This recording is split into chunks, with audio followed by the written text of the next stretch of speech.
રાજ્ય સરકાર દ્વારા સાયબર ફ્રોડ અટકાવવાના એ હેતુથી જે મ્યુલ હન્ટ ઓપરેશન છે, આ મ્યુલ હન્ટનો મૂળ હેતુ એવો છે કે જે એકાઉન્ટ લોકો પોતે આર્થિક લાભ મેળવવા માટે, કોઈ લોભ કે લાલચમાં આવીને પોતે આર્થિક બેનિફિટ મેળવવા માટે પોતાના એકાઉન્ટને ભાડેથી આપીને અથવા સાયબર ફ્રોડના જે આરોપીઓ છે એમની સાથે મેળવણી કરે, વાપરવા માટે આપે છે અને એના થકી પોતે આર્થિક ગેઇન પ્રાપ્ત કરતા હોય છે. આ પ્રવૃત્તિને જડમૂળથી નેસ્તનાબૂદ કરી શકાય તે હેતુથી રાજ્ય સરકારમાં આ ડ્રાઈવ ચાલુમાં છે. એ અંતર્ગત દાહોદ જિલ્લા ખાતે આજ સુધીમાં ટોટલ 9 જેટલા ગુનાઓ દાખલ કરવામાં આવ્યા છે. એ પૈકી એ ડિવિઝનમાં 3, બી ડિવિઝનમાં 1, સંજેલીમાં 1, જાલોદમાં 2 અને દેવગઢ બારિયામાં 2 ગુના દાખલ કરવામાં આવ્યા છે.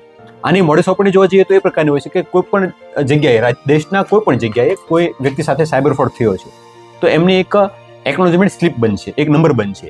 એ નંબરના આધારે એને એક ટ્રેસ કરવામાં આવશે. તો એ જે નાણાં, સાયબર ફ્રોડના નાણાં છે એ વિવિધ એકાઉન્ટમાં અલગ અલગ લેયરની અંદર અલગ અલગ લોકોના ખાતામાં આવેલા હતા.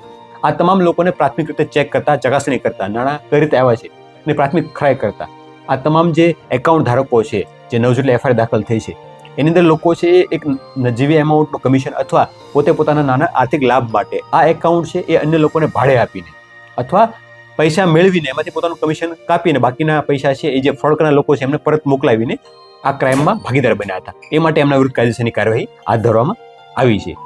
હું આપના માધ્યમથી એક એ પણ મેસેજ આપવા માંગીશ કે આ પ્રકારની કોઈ નાની એમાઉન્ટ લાલચમાં આવીને પોતાનું એકાઉન્ટ ભાડે આપવું અથવા સાયબર ફ્રોડના નાણાં મેળવી એમને પોતાનું કમિશન કાપી અન્ય લોકોને પરત આપવા અથવા ઉપાડવા મદદગારી કરવી, આ તમામ છે એક સાયબર અપરાધ છે, એક ક્રિમિનલની ભાષામાં ગુનો છે. અને આમ કરવાથી ઘણીવાર જાણે અજાણે દેશ વિરોધી પ્રવૃત્તિમાં પણ લોકો જોતા જતા હોય છે કે એમાં પણ પાર્ટિસિપેટ થઈ જતા હોય છે. કેમ કે આ નાણાં ક્યાંથી આવતા હોય છે, કઈ રીતના ટ્રાન્સફર થતા હોય છે એ ઘણીવાર એકાઉન્ટ ધારક જાણતો પણ નથી હોતો. તો આ પ્રકારના નાણાં દ્વારા રાષ્ટ્ર વિરુદ્ધ પ્રવૃત્તિ પણ થતી હોય છે અને આવા અસંખ્ય કેસો ધ્યાનમાં પણ આવેલા છે.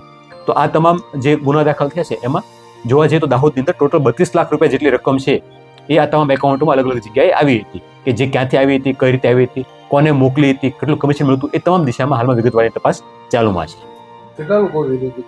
ટોટલ 10 લોકો વિરુદ્ધ ગુનો દાખલ થયો છે અને આમાં હજી પણ બીજા નામ ખુલી શકે છે અને આ તમામ લોકોનું ઇન્ટ્રોગેશનની પ્રોસેસ પણ હાલમાં ચાલુમાં છે. એમને બોલાવવાની, જવાબ લેવાની, બેંકના સ્ટેટમેન્ટ ચેક કરવાની અને જે ટેકનિકલ વસ્તુ છે એ તમામ હાલમાં ચાલુમાં છે. સર, આરોપીઓ કેટલા પકડાયા છે?